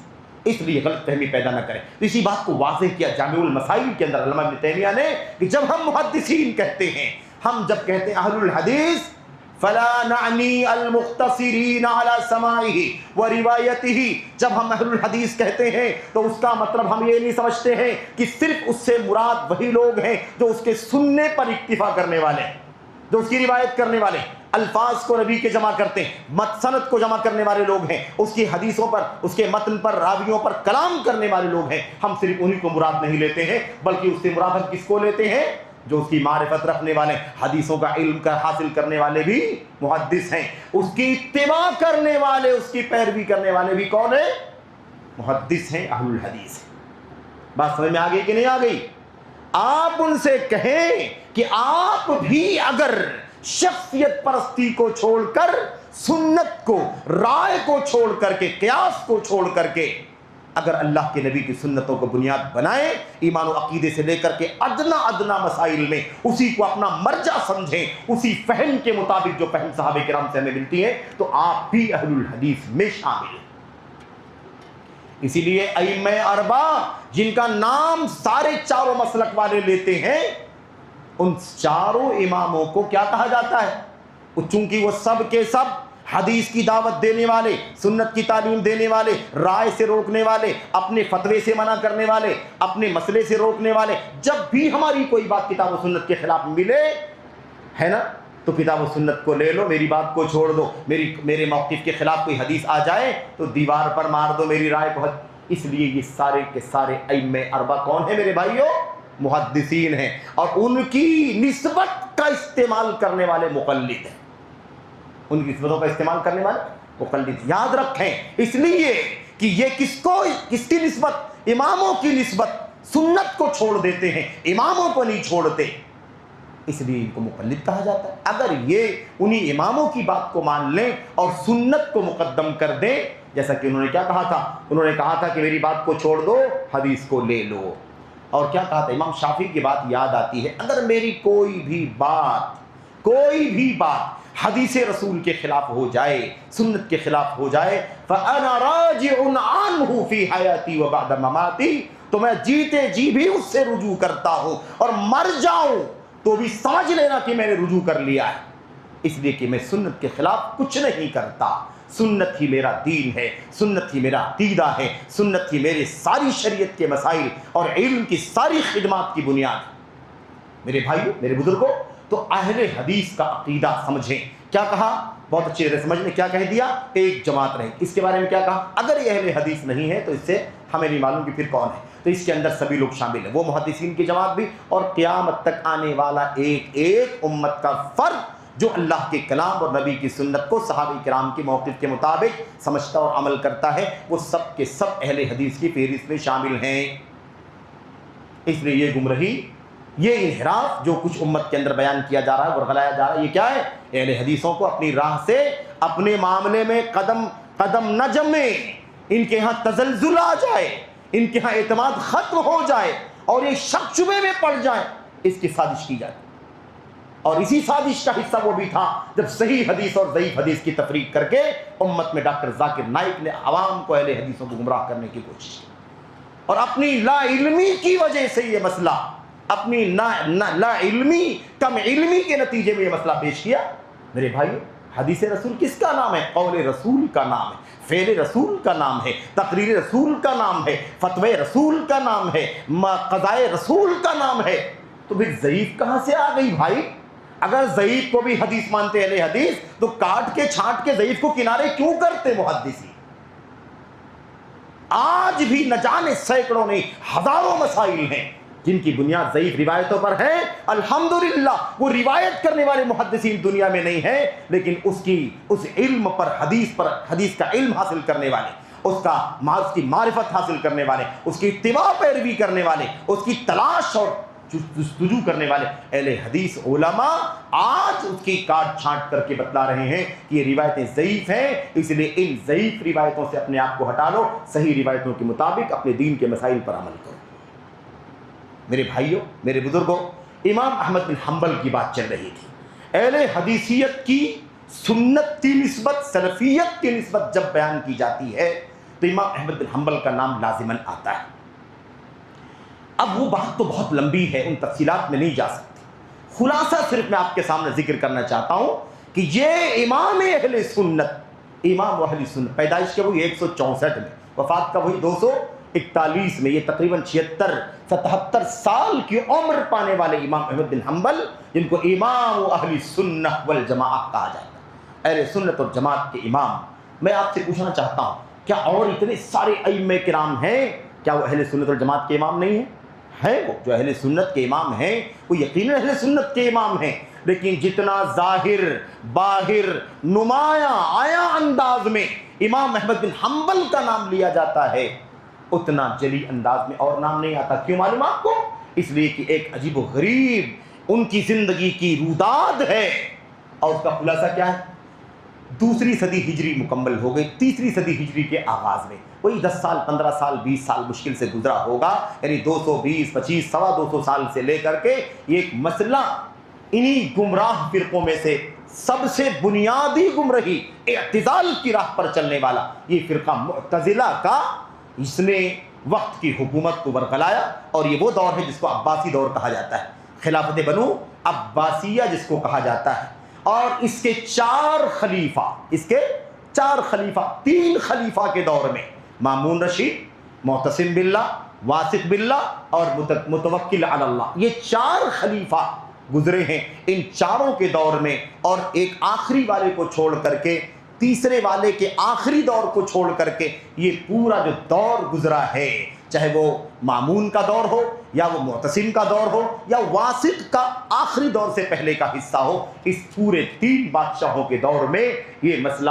بہت کھل کر کے ان امت کے سامنے، انسانیت کے سامنے آیا کہ عقیدے کے باب میں قرآن کریم کا اسماء و صفات کی بات آئی تھی نا، اسماء و صفات کا معاملہ بہت نازک ہے، اہل حدیثوں کا عقیدہ اسماء و صفات کے باب میں، الوہیت ربوبیت اور اسماء و صفات کے باب میں جو سب سے زیادہ نمایاں اور کھرا مسئلہ ہے، اور یہ بات میں اکثر کہتا ہوں میرے بھائیوں ایک طالب علم کی حیثیت سے، اور اپنے بڑے سلف سے خلف تک علماء کی کتابوں اور تحریروں کی روشنی میں، دنیا کا کوئی فرقہ نہیں ہے سوائے جماعت اہل حدیث کے خالص موقف رکھنے والوں کے علاوہ، دنیا کی کوئی جماعت نہیں، کوئی فرقہ نہیں، کوئی حزب اور پارٹی نہیں ہے اس بات کا اعلان کر سکے، اس بات کا دعویٰ کر سکے کہ ان کے پاس جو کچھ ہے وہ پورا کا پورا حق کتاب اللہ کے مطابق ہے، سنت کے مطابق ہے، صحابہ کرام کے موقف کے مطابق ہے۔ اس کا دعویٰ اگر کوئی کر سکتا ہے تو واحد ایک جماعت اہل حدیث ہے، اور اللہ کرے کہ اسے ورگلانے والے، بہکانے والے اپنے مقصد میں کامیاب نہ ہو، اور ان کو گھل مل جانے، مکس اپ کر دینے، منگلنگ کی راہ پر لانے والے، خیر خواہی اور نصح کے نام پر جو لوگ آگے آتے ہیں، اللہ تبارک و تعالیٰ اس جماعت کو، اس کے جیالوں کو بزرگوں کی شکل میں، عورتوں بچوں کی شکل میں، جوانوں کی شکل میں جو ہمارے سامنے موجود ہیں، ان کو گمراہ کرنے ورگلانے میں کامیاب نہ ہو سکے، اور انہیں اللہ تبارک و تعالیٰ حق اور استقامت کے ساتھ اس موقف پر مرتے دم تک قائم رہنے کی توفیق عطا فرمائے۔ اور یاد رکھو یہ جو علماء ہیں نا، ہمارے سلفی منہج کے سچے علماء، دنیا ادھر سے ادھر ہو جائے، قیامت آ جائے، خون کے آخری قطرے تک توحید کا ڈیفنس کرنے کے لیے تیار ہے، کسی صورت میں توحید کے اعلان سے باز نہیں رہ سکتے، شرک کے بارے میں کبھی خاموشی، مداہنت اور سمجھوتا نہیں کر سکتے، سنت کے باب میں اس سے خاموش ہو جائیں، نہ بیان کریں، بدعت کی اہل بدعت کی تردید نہ کریں، ممکن نہیں ہے۔ آخری قطرہ بھی خون کا اگر باقی ہوگا تب بھی یہ مشن جاری رہے گا، کسی کے تان و تشنی سے، آگے پیچھے چھپے کھلے برائی کرنے سے، الزامات لگانے سے، اتہامات لگانے سے، اپنی عقل کی اپج پیش کر کے نوجوانوں کے ذہنوں کو تبدیل کرنے کی کوشش کرنے سے ہم کوئی تبدیلی پیدا نہیں کر سکتے، نہ کسی کی تعریف کی کوئی لالچ ہے اور نہ کسی کی مذمت کا کوئی خوف ہے۔ سن لو اچھی طرح سے میرے بھائیوں، پوری دنیا میں یہ مشن اسی آب و تاب کے ساتھ جاری رہے گا، اور اسے کسی بھی صورت میں ہم کمزور اور مندمل مدھم نہیں ہونے دیں گے۔ ہم کسی چیز سے نہ گھبراتے ہیں، نہ ڈرتے ہیں، نہ کسی ملامت گر کا خوف کرتے ہیں، اور ہم یہ جانتے ہیں کہ بزدل آدمی گھر میں بیٹھ کر بچ نہیں سکتا، اور بہادر آدمی میدان کارزار میں جا کر کے مار دیا جائے، ایسا کوئی ضروری نہیں ہے میرے بھائیوں۔ اور کہا تھا نبی کریم صلی اللہ علیہ وسلم نے، یہ پیغام ہمیشہ کے لیے ہے، لیکن جب ٹکراؤ زیادہ ہو جائے اور اہل حق اور اہل باطل کا آپس میں بڑی کشاکش ہو جائے تو اس وقت یہ حدیث خاص طور پر یاد کر لیا کرو۔ اللہ کے نبی علیہ السلام نے کہا تھا حق گوئی کرو، کسی انسان کا خوف تمہیں حق بولنے سے نہ روکے، کسی کا ڈر تمہیں حق بولنے سے نہ روکے۔ یاد رکھو اللہ کے دو جملے استعمال فرمائے تھے، اس لیے کہ حق بولنے سے، باطل کے خلاف آواز اٹھانے سے، توحید کا اعلان کرنے سے، شرک کی تردید کرنے سے، مشرکین کی تردید کرنے سے، سنت کا اعلان کرنے، بدعت اور اہل بدعت کی تردید کرنے سے، منحرفین کو بے نقاب کرنے سے۔ یاد رکھیں اللہ کے نبی صلی اللہ علیہ وسلم فرماتے ہیں نہ تو جو موت کا وقت مقرر ہے وہ قریب آ سکتا ہے، جو روزی جو اللہ نے لکھی ہے نہ اس میں کمی آ سکتی ہے، نہ روزی دور جا سکتی ہے، نہ روزی کم ہو سکتی ہے، نہ وقت سے پہلے موت آ سکتی ہے، سب تمام ہے، ڈرنا کس بات کا میرے بھائی۔ اس لیے اہل حق اور آؤ اسی کی مثال میں آپ کے سامنے پیش کرنا چاہتا ہوں۔ امام احمد بن حنبل رحمۃ اللہ علیہ، یہ جو عنوان جو تھا نا آپ کا، اب لمبی گفتگو ہو 6-8 گھنٹے کی تو ٹھیک ہے، لیکن اگر مختصر گفتگو کرنی تو پیغام کیا جانتے ہیں آپ؟ اہل حدیث کا یہ عقیدہ کہ اہل حدیث پر حق، انہیں بصیرت ہونی چاہیے کہ حق پر ہے، ہم دھلکتے نہیں ہیں، ہم بہکتے نہیں ہیں، ہم نے علم کی روشنی میں، بصیرت کی روشنی میں یہ راستہ اختیار کیا ہے، قرآن کا، سنت کا، صحابہ کا راستہ ہے۔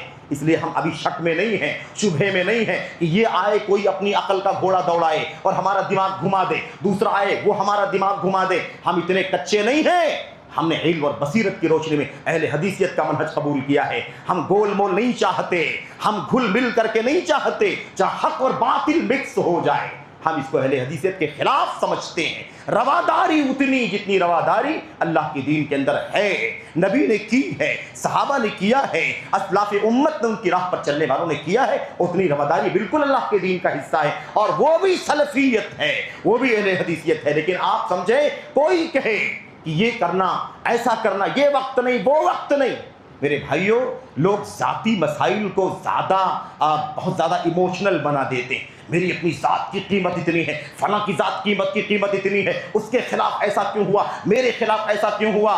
ہم یہ نہیں سوچتے، ہم یہ سوچتے ہیں کہ جب اللہ کی توحید پر ضرب پڑے تو پھر اللہ کی توحید کا دفاع کرنا سب سے پہلا واجب ہے۔ جب نبی کی سنت پر ضرب پڑے تو بدعات کے خلاف ننگی تلوار بن جانا سب سے اونچا مشن ہے۔ میرے بھائیوں لوگ کہتے ہیں کہ بھائی کسی نے غلطی کر دی تو پھر آپ کو تنہائی میں سمجھانا چاہیے، بڑا شور مچا نائی کا اور ایسے ہی دوسرے بہت سارے مسائل میں کہ فلاں کو ممبر پر بول دیا گیا اور عام عوامی منچ سے بول دیا گیا۔ میرے بھائیوں میں آپ سے پوچھنا چاہتا ہوں کہ عوامی منچ سے نہ بولیں تو کیا نجی مجلس میں تنہائی میں آپ سے بات کریں؟ آپ ولی امر ہیں کیا، حاکم ہیں کیا، خلیفہ ہیں کیا؟ حاکموں کے خلاف، مسلمانوں کے ولاد کے خلاف اور عمرا کے خلاف تو منچ سے تم برائیاں کرتے ہو، سعودی عرب کے خلاف، وہاں کے حکمرانوں کے خلاف، وہاں کے علماء کے خلاف عام منچوں سے برائیاں کرتے ہو، حرمین شریفین کے خلاف باتیں کرتے ہو، ان کے علماء کے خلاف باتیں کرتے ہو، تمہیں غیرت نہیں آتی ہے، تمہارے خلاف کوئی بات کر دی جائے تو تم کو اپنی عزت کی اور اپنے ناموس کی سوجھ جاتی ہے۔ تنہائی میں کیوں بات کریں گے بھائی؟ میں آپ کو بتا دینا، غلط فہمی دور کر لو، آپ بھی بہک جاتے ہیں کبھی کبھی، مجھے ایسا لگتا ہے ہمارے بہت سارے عزیز۔ میں آپ کو اصول بتا دینا چاہتا ہوں، میں اگر نماز چھوڑتا ہوں، میں اگر سگریٹ پیتا ہوں مثال کے طور پر، میں اگر جھوٹ بولتا ہوں مثال کے طور پر، اپنی مثال دوں، کسی کی مثال دوں گا تکلیف ہو جائے گی، تو آپ کو چاہیے کہ آپ مجھے تنہائی میں نصیحت کریں، فون کر کے بولیں ایسا ایسا آپ کو دیکھا گیا، آپ نماز میں نہیں رہتے ہیں، آپ کو جھوٹ بولتے دیکھا گیا، آپ کو سگریٹ پیتے دیکھا گیا، اللہ واسطے آپ اسے توبہ کر لیجیے۔ یہ ہے تنہائی میں بولنے والی بات۔ لیکن میں یہاں پر کھڑے ہو کر کے یہ 100-200 آدمی یا اس سے کم زیادہ، یا یہاں پر جو میڈیا کے ذریعے سے بات دور تک جا رہی ہے، میں یہاں منچ سے بدعت کو پروموٹ کر دوں، بدعتی کو پھیلا دوں، اس کا چرچا کر دوں، میرے بھائیوں تو ان ہزاروں کی گمراہی کی فکر میری اپنی ناموس سے زیادہ ہونی چاہیے۔ ان کو گمراہی سے بچاؤ، ان کے ہاں بدعت نہ آ جائے، انحراف نہ آ جائے، یہ بھٹک نہ جائیں، کہیں خارجیت کے راستے پر نہ چلے جائیں، خود کش بم دھماکہ کرنا شروع نہ کر دیں۔ قرضاوی نے کیا کہا تھا جانتے ہیں آپ؟ جاؤ خودکش دھماکے کرو، میں ضمانت دیتا ہوں کہ تم شہید ہو جاؤ گے، جنت میں جاؤ گے۔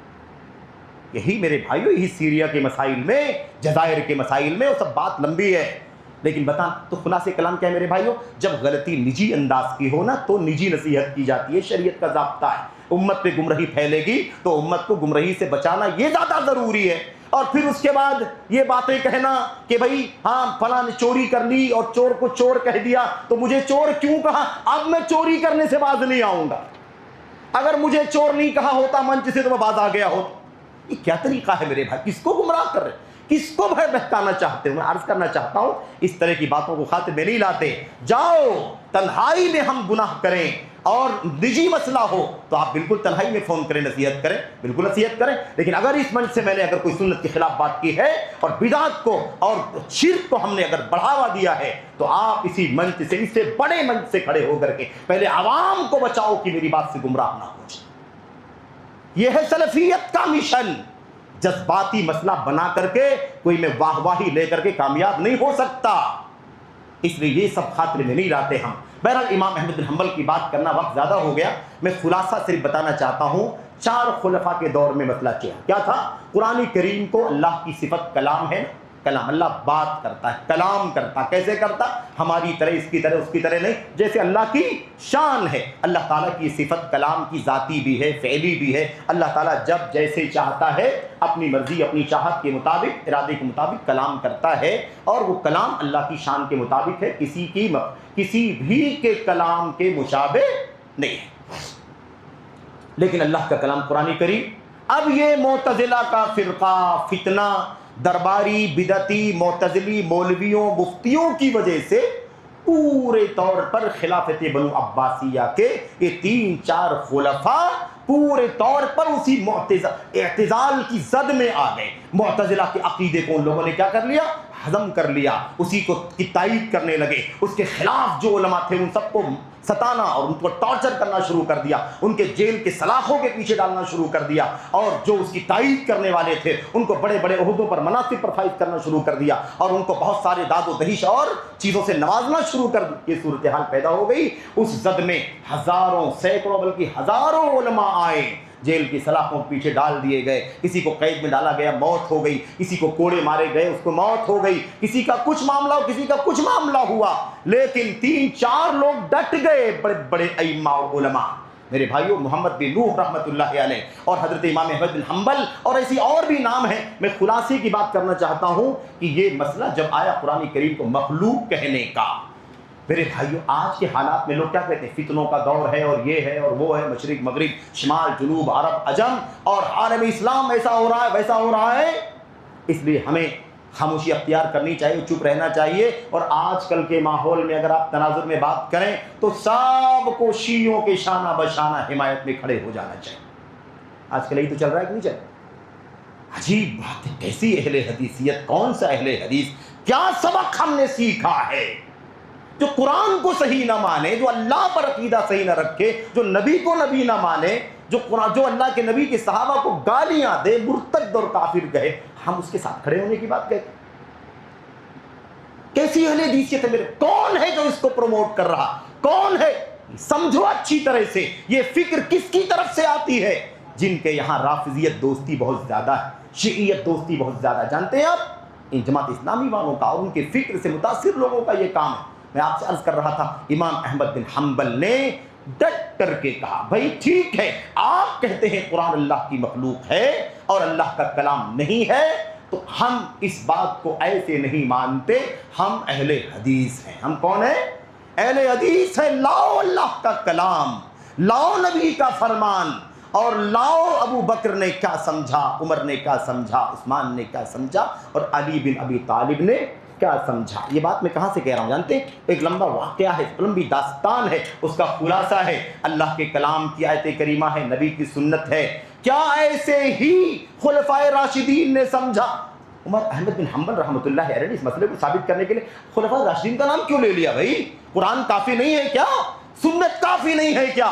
کیوں نام لیا انہوں نے قرآن و سنت کے ساتھ میں؟ خلفائے راشدین ابو بکر، عمر کا، عثمان کا، علی کا نام کیوں لیا؟ یہ بتانے کے لیے کہ قرآن کو اپنی مرضی سے نہیں، سنت کو اپنی مرضی سے نہیں، معتزلہ کے مفتیوں کی مرضی سے نہیں سمجھنا ہے، بلکہ ابو بکر نے جیسے سمجھا، عمر نے جیسے سمجھا، عثمان نے جیسے سمجھا، علی بن ابی طالب نے جیسے سمجھا، ویسے ہی، اور صحابہ دیگر جیسے انہوں نے قرآن کریم کی آیتوں کو سمجھا۔ کسی نے نہیں سمجھا کہ قرآن اللہ کی مخلوق ہے، بلکہ قرآن اللہ کا کلام ہے، کلام اللہ کی صفت ہے، اللہ کی صفت مخلوق نہیں ہے۔ اللہ الخالق، سن لو اچھی طرح، اہل سنت کا عقیدہ کیا ہے؟ اللہ الخالق وما سواہ مخلوق والقرآن کلام اللہ۔ اللہ خالق ہے، اللہ کے ماں سوا مخلوق ہے، اور قرآن اللہ کا کلام ہے۔ اسے خاص طور پر کیوں، اس کو خاص طور پر کیوں مینشن کرنے کی ضرورت پڑ گئی جانتے ہیں آپ؟ تاکہ یہ عقیدہ بیٹھ جائے دنیا کے دلوں کے اندر کہ جو معتزلہ نے عقیدہ بنا رکھا ہے نا قرآن کریم کے بارے میں کہ مخلوق ہے، یہ عقیدہ غلط ہے، وہ اللہ کا کلام، اللہ کی صفت۔ اس لیے کوئی دھوکہ دینے کی کوشش نہ کرے، کوئی ورغلانے کی کوشش نہ کرے۔ میرے بھائیوں، میرے بزرگوں، تو امام احمد بن حنبل رحمۃ اللہ علیہ کیا کہتے تھے؟ آتونی شیئا من کتاب اللہ اور شیئا من سنت رسول اللہ، لاؤ اللہ کا کلام، لاؤ اللہ کے نبی کی حدیث کوئی، جیسے نبی کی سنت اور اللہ کا کلام اور نبی کی سنت کو ابو بکر، عمر، عثمان، علی نے سمجھا، بتاؤ حتی اقول بہ، یہاں تک کہ میں قائل ہو جاؤں، بول دوں، وہی عقیدہ مان لوں۔ لیکن نہیں ہے اگر، تو پھر تمہارے کوڑے احمد بن حنبل سے یہ بدعت نہیں منوا سکتے۔ ایسے نہیں 100 200 ہزاروں کا مجمع امام احمد بن حنبل رحمۃ اللہ علیہ کے اس ظلم کو دیکھ رہا تھا، ہونے والے اس ظلم کو دیکھ رہا تھا۔ کوڑے برسائے جا رہے ہیں، پیٹھ پر اتنے کوڑے کہ پیٹھ سے خون جاری ہو جا رہا ہے، اتنی موٹی موٹی زنجیریں پیروں میں ڈالی جاتی تھی جیل کے اندر کہ اسے ہلانا مشکل ہوتا تھا۔ اگر 10 قدم چل کر کے آنا ہے تو گھنٹوں لگتے تھے، اور حالت یہ ہوتی تھی کہ پیر جو ہے وہ خون سے لہو لہان ہو جایا کرتا تھا، یہ حالت تھی۔ اور کوڑے ایسے مارے جاتے تھے کہ کسی ہاتھی کو مارے جاتے تو ہاتھی بھی چنگھاڑ کر کے بھاگتا۔ ایسے کوڑے سب برداشت کیا، کیوں؟ کس لیے؟ ان کو جان عزیز نہیں تھی؟ میرے بھائیوں، آج تو لوگ ہے نا حق باطل دیکھے بغیر اپنے ہم نواؤں کا، اپنے یاروں کا، اپنے سپورٹروں کا ساتھ صرف اور صرف سیاسی سوچ والے ہے نا۔ لیکن امام احمد بن حنبل سنت کے امام، اور سنت کے اس امام کی سنت پر چلنے والی شاگردان اہل حدیث، یہ سب کے سب کھڑے ہیں امام احمد بن حنبل کا موقف دیکھنے کے لیے۔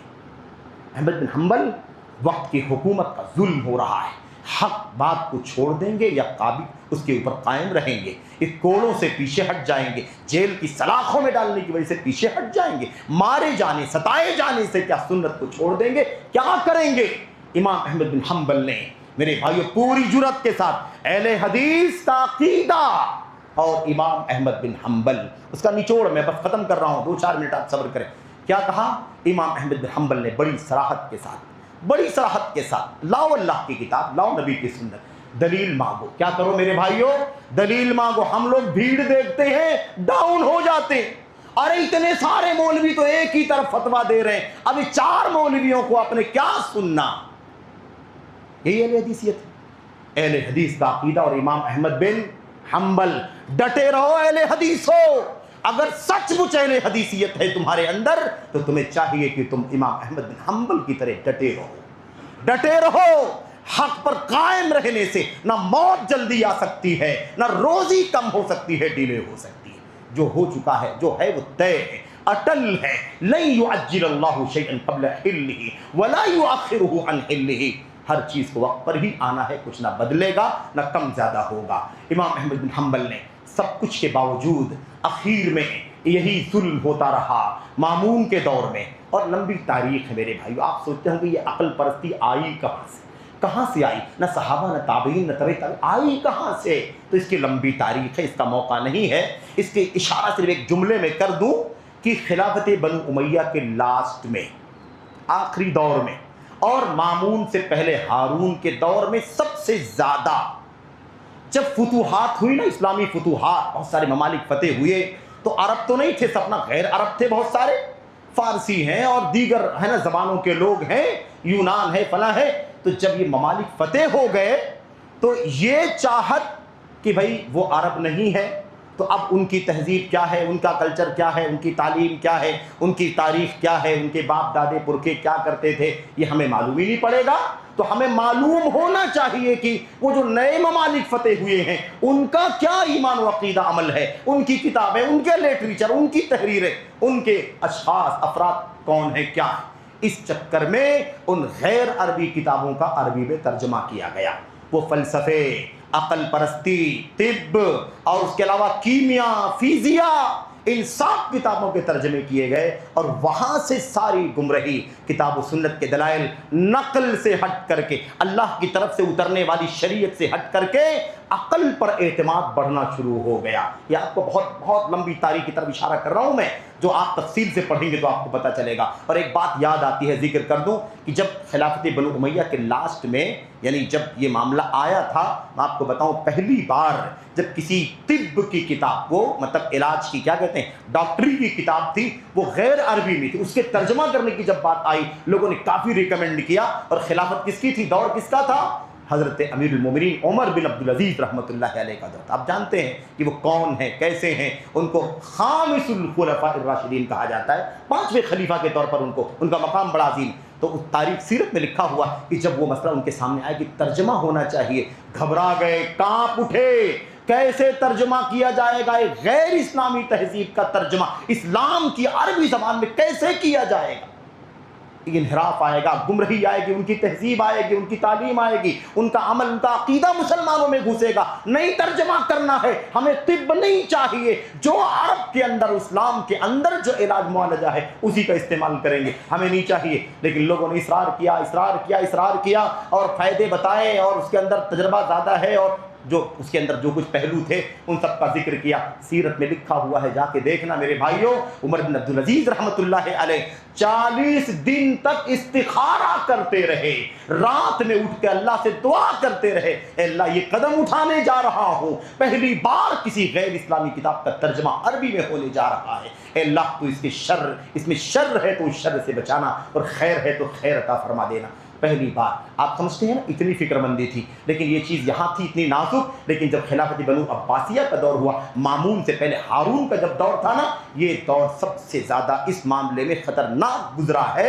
سب سے زیادہ روم اور یونان کی کتابوں کے ترجمے، کیمیا، فزیاء، طب کا ترجمہ جو سب سے زیادہ ہوا ہے وہ اسی دور میں ہوا ہے جب مامون کا دور تھا۔ اور پھر وہی بات کا سلسلہ آگے چل، یہاں سے عقل پرستی آئی، لاجک آگے آ گیا، اعتزال آیا، اور کتاب و سنت کے دلائل سے اعتماد کیا ہونے لگا، کم ہونے لگا۔ یہ مسئلہ وہاں سے شروع ہوا، اور لمبی کہانی ہے، لمبی داستان ہے۔ ایک صفحے کا ترجمہ کرنے والے کو 500 دینار معاوضے ملتے تھے، اور جب پیسہ لے کے ترجمہ کرنا ہو، دین کے نام پر اگر پیسے ملیں، تب تو پیسے کی لالچ میں اسپیڈ تو بہت زیادہ بڑھ جاتی ہے۔ الا من رحم اللہ، پیسے کیسے جلدی آئیں گے۔ میں آپ سے عرض کرنا چاہتا ہوں، کتاب اتنی موٹی کتاب ہے نا، اگر اس کا وزن آدھا کلو ہے، کتاب کا ترجمہ کر کے دے دیا، اس کے وزن کے برابر سونا دیا جاتا تھا مترجم ٹرانسلیٹر کو، اور اتنی بڑی تعداد میں ٹرانسلیٹر پھیل گئے، بڑھ گئے۔ ایسے آپ سوچیں کہ آج AI کے دور میں اتنے ٹرانسلیٹر پیدا ہو گئے، جیسے اس زمانے میں بھی ایسی بڑی تیزی کے ساتھ۔ تو اس طرح سے وہاں سے عقل پرستی آئی، اعتزال کا فتنہ آیا، اور آپ نے دیکھا کیسے وقت کے امام کو، پوری امت اسلامیہ کو آزمائش میں ڈال دیا اس فتنے نے۔ بہرحال میں عرض کر رہا ہوں، امام احمد بن حنبل رحمۃ اللہ علیہ نے اسی پر ڈٹ کر کے چاروں خلفاء کے دور میں مقابلہ کرتے رہے، کسی صورت میں حق گوئی سے باز نہیں آئے۔ امام احمد بن حنبل نے یہ حالات، وہ حالات، اور یہ مسائل، وہ مسائل، ایسا ہوگا ویسا ہوگا، عوام بکھر جائے گی، یہ ایسا کچھ نہیں سوچا۔ اگر وہی ڈٹے نہ ہوتے، اہل حدیثیت پر ڈٹ کر کے استقامت کے ساتھ اگر انہوں نے امت کو یہ سنت نہ دی ہوتی، تو آج نہ جانے کیا حال ہوتا۔ آج اتنی بڑی بڑی مثالیں موجود ہیں نا، اس کے باوجود بھی لوگ آسانی سے ادھر ادھر ڈھلک جاتے، سمجھوتے کر لیتے۔ میرے بھائیوں، اہل حدیثیت کا عقیدہ اور امام احمد بن حنبل، اس نقطے کو یاد رکھنا، اہل حدیثیت کے عقیدے کے ساتھ ساتھ امام احمد بن حنبل کا جو اسوہ ہے وہ کیا ہے؟ جرأت اور ہمت ہونی چاہیے۔ اہل حدیث ہمت والا ہوتا ہے، پھسپھسا نہیں ہوتا، دلائل کی زندگی جیتا ہے، دلائل کی زندگی جیتا ہے۔ کیا ہے اصول کیا ہے؟ ندور مع السنت مع الدلیل حیث دارت او دار، ہم سنت کے ساتھ چلتے ہیں، جہاں سنت لے جائے ہم جاتے ہیں. ہم دلیل کے ساتھ چلتے ہیں، دلیل ہمیں جہاں لے جائے ہم وہاں جاتے ہیں. ہم اپنی عقل اور ہوس کے پیچھے نہیں چلتے اور نہ کسی طرح سے اس حق سے باز آتے ہیں. یہ طریقہ. اس کے علاوہ امام احمد بن حنبل رحمۃ اللہ علیہ کی استقامت، انسان کو جسمانی اذیت دی جائے، مارا جائے، ستایا جائے، آدمی اچھے اچھے موقف میں کمزور پڑ جاتا ہے. میں اہل حدیثوں کو یہ پیغام دینا چاہتا ہوں کہ میرے بھائیوں، میرے بزرگوں، نوجوانوں، عزیزوں، ماؤں بہنوں، بڑی عاجزی کے ساتھ، بڑے ہی زیادہ بڑی ہمدردی کے ساتھ یہ بات میں آپ سے عرض کرنا چاہتا ہوں. آپ اپنی قلت پر ہرگز نہ جائیں. آپ کی تعداد کم ہے، کم رہے گی، اس سے وحشت کبھی محسوس نہیں کرنا چاہیے. جیسے بہت ساری بھیڑ کی وجہ سے کبھی دھوکہ نہیں کھانا چاہیے، ایسی کم تعداد کی وجہ سے کبھی بھی وحشت اور اپنے آپ کو اکیلا نہیں محسوس کرنا چاہیے. حق کی طاقت ایک بھی اگر ہے حق پر تو وہ سب پر بھاری ہے. ہمیں یہ سمجھ کر کے چلنا ہے. اس راہ پر چلنے کے لیے آپ کو امام احمد بن حنبل رحمۃ اللہ علیہ کی سیرت پڑھنا ہوگا، ان کی کتابوں کا علم حاصل کرنا ہوگا. الرد علی الزنادقۃ والمعتزلہ، الرد علی الزنادقۃ والجہمیہ، زندیقوں کی تردید اور جہمیوں کی تردید. جا کے پڑھو، اصول اہل سنہ جا کر کے پڑھو، سمجھ میں آئے گا اہل حدیثیت کسے کہتے ہیں. اور میرے بھائیوں، میرے بزرگوں، اسی لیے یہ بات اچھی طرح ذہن میں رہنی چاہیے. آخری بات کہہ رہا ہوں، امام احمد بن حنبل کی تعلیم کیا ہے؟ کیا تعلیم ہے؟ سنت کی تعلیم ہے کہ نہیں ہے؟ ان کے شاگرد ابو بکر مروزی رحمۃ اللہ علیہ، وہ کہتے ہیں امام احمد بن حنبل کا موقف یہ تھا کہ کہتے تھے کہ جو بھی حدیث میرے سامنے سے گزرتی ہے میں اس پر ضرور عمل کرتا ہوں. حدیث رسول پر عمل کرنا یہ اہل حدیثیت. کہتے ہیں کہ حدیث رسول جب جمع کر رہے تھے مسند احمد بن حنبل، وہ 40,000 حدیثوں کا، 26-27,000 حدیثوں کا مجموعہ اور 50 جلدوں پر پھیلا ہوا وہ موسوعہ انسائکلوپیڈیا حدیثوں کا جب جمع کر رہے تھے تو حدیث آئی کیا کہ اللہ کے نبی علیہ السلام نے وہ حجامہ کروایا، اور حجامہ جس نے کیا تھا، وہ حجامہ کرنے والا، اس کو معاوضے کے طور پر 1 دینار اس کو دیا. جب یہ حدیث امام احمد بن حنبل کے سامنے آئی تو انہوں نے باقاعدہ حجامہ کرنے والے کو، کپنگ کرنے والے کو بلایا، سینگی لگانے والے کو بلایا، اور انہوں نے خود بھی سینگی لگوائی، یعنی حجامہ کروایا. اور جیسے اللہ کے نبی نے اپنے دور کے اس کو ابو طیبہ کو 1 دینار دیا تھا، انہوں نے بھی جو معاوضہ بنتا تھا وہ معاوضہ دیا. یہ ثابت کرنے کے لیے کہ اہل حدیثیت دعووں کا نام نہیں ہے، اہل حدیثیت عمل کا اور عملی نمونہ پیش کرنے کا نام ہے. اہل حدیثوں سے گزارش یہ ہے کہ ہم سب کی ذمہ داری یہ ہے میرے بھائیوں کہ ہم سب سے زیادہ جس بات کی فکر کریں وہ کیا ہے؟ وہ اسی اہل حدیثیت کا علم حاصل کرنے.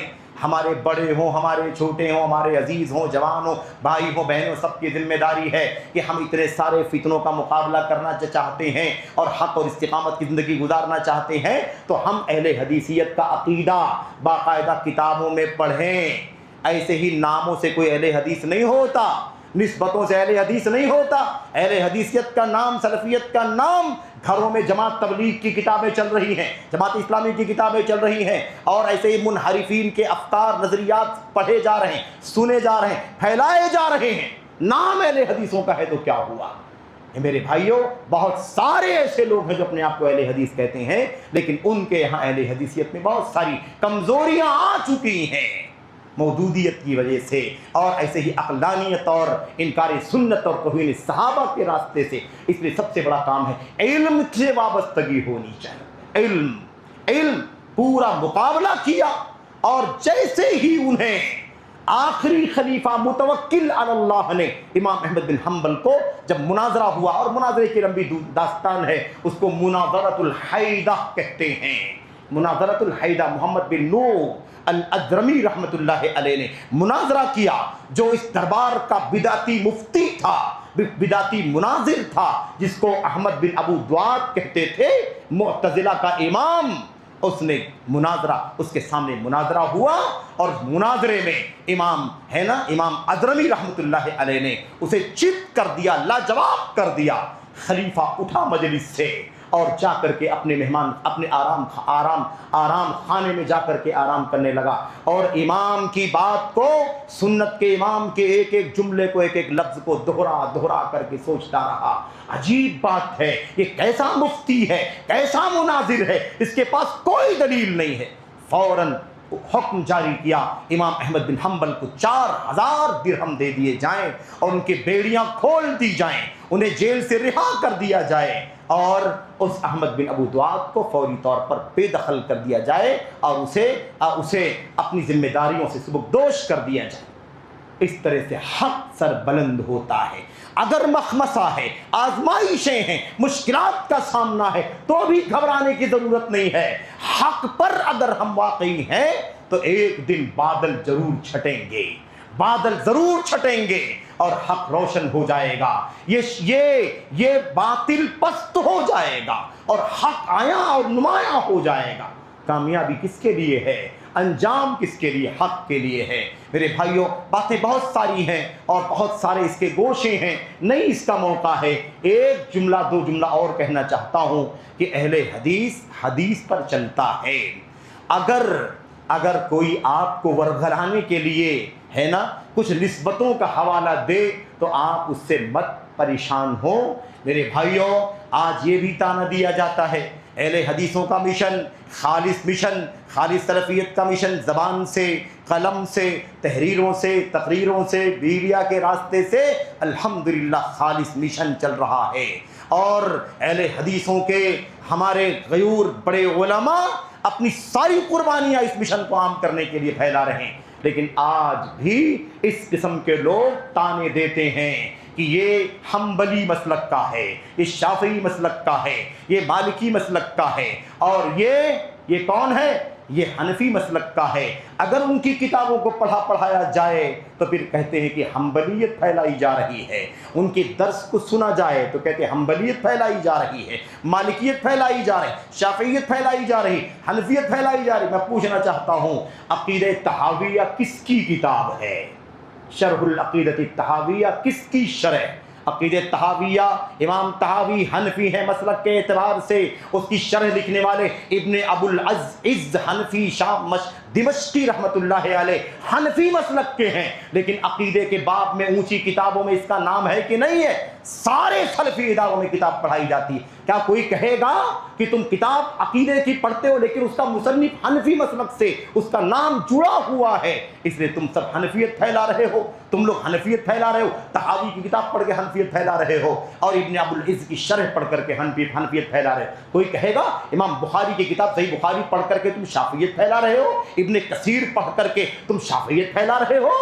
کتنا بڑا تانا ہے یہ میرے بھائیوں، میرے بزرگوں۔ پوچھنا چاہتا ہوں، کون سا آج عالم ہے پوری دنیا کے اندر جو کتابیں لکھتا ہو، تقریریں کرتا ہو، تحریریں لکھتا ہو، درس دیتا ہو، خطبے دیتا ہو، کوئی بھی ادنا اعلیٰ بڑا چھوٹا طالب علم، عالم، امامت کے مقام تک پہنچنے والا جو ان کتابوں سے دستبردار ہو جاتا ہو؟ اس لیے دھوکے میں نہیں آنا۔ سعودی عرب کے علماء، جو علماء کھڑے اور خالص عقیدے اور منہج میں سنت اور سلفیت کی راہ پر گامزن ہیں، کسی مسئلے میں غلطی تو کسی سے بھی ہو سکتی ہے، فقہی مسائل میں غلطی، جزوی مسائل میں غلطی اور فروعی مسائل میں کوئی غلطی چوک ہو، ہم اسے خاطر میں نہیں لاتے۔ معصوم صرف وہ ہے جسے اللہ نے معصوم بنایا ہے، لیکن جس کا مشن سنت کا، سلفیت کا ہے، وہ علماء جو پوری دنیا میں ہر طرح کے باطل کا رد کرتے ہیں، رافضیت کے خلاف ننگی تلوار، شیعیت، خارجیت، سروریت، اخوانیت، قطبیت اور ہر طرح کے انحرافات کے خلاف، قبر پرستی، جماعت تبلیغ کے انحرافات اور ایسی دیوبندیت اور میرے بھائیوں جو صوفیت کا راستہ ہے، ان سب کے خلاف جو ننگی تلوار بن کر کے پوری دنیا کے بدعتیوں کی آنکھوں میں کانٹے کی طرح کھٹکتا ہے، ان علماء کے خلاف تم باتیں کرتے ہو کہ ان کی کتابیں پڑھنے والے، پڑھانے والے، ان کی کتابوں کو مطالعہ کرنے والے، شرح کرنے والے، ترجمہ کرنے والے، یہ سب حنفیت اور شافعیت اور حنبلیت پھیلاتے ہیں۔ دھوکہ ہے یہ تمہارے لیے، بھٹک نہ جانا۔ میرے بھائیوں، بات بہت لمبی ہو گئی، بہت معذرت چاہتا ہوں میں، بس اللہ سے دعا کرتا ہوں کہ اللہ تبارک و تعالیٰ ہمیں اہل حدیثیت اور اہل حدیثیت کی غیرت، ہمت، شجاعت میں امام احمد بن حنبل رحمۃ اللہ علیہ کا اسٹینڈ اور موقف اپنے سامنے رکھنے کی توفیق عطا فرمائے۔ اور یہ تو ایک مثال ہے آپ کے لیے، ماضی کی مثال، علماء اہل حدیث ہند و پاک کی مثال ہے، بھی کوئی کم نہیں ہے، کسی اور موقع پر وہ سب باتیں ہوگی۔ اللہ سے دعا کرتے ہیں کہ اللہ تعالیٰ مجھ کو آپ کو اہل حدیثیت کا مشن صحیح معنوں میں سمجھنے کی توفیق عطا فرمائے، اس کے لیے ہمت، غیرت، شجاعت اور ہے نا اس کے لیے عزم کی اللہ تعالیٰ توفیق عطا فرمائے۔ ہم نے بھٹکنے، بہکنے، پھسلنے اور ایسے ہی ادھر ادھر مکس ہو جانے اور کھو جانے سے اللہ تعالیٰ بچنے کی توفیق عطا فرمائے۔ آمین رب العالمین، صلی اللہ علیہ وسلم وبارک علی نبینا محمد وعلی آلہ وصحبہ اجمعین۔ السلام علیکم ورحمۃ اللہ۔